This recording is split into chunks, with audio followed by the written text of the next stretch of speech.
this.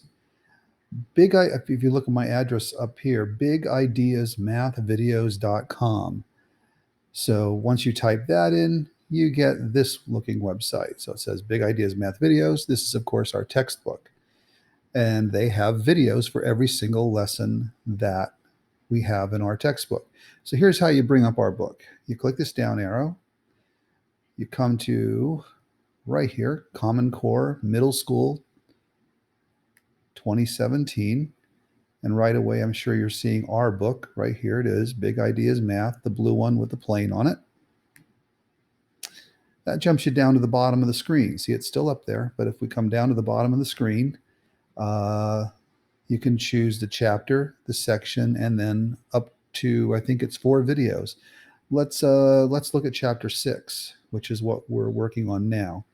So you come to chapter 6. We already did 6.1, so let's look at 6.2. That's going to be coming next.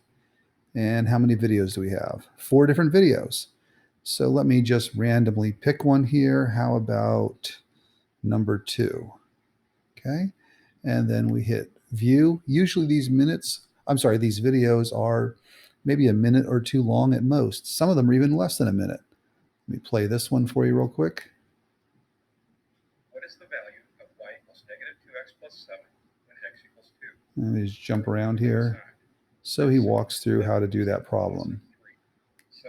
But watching those videos will go a long way to help your understanding of that section. And then you'll turn around and get a great grade on the worksheets and any assessments I would give you. All right. Well, thanks a lot, guys. Hope you found this helpful. And we'll talk to you tomorrow. Bye-bye.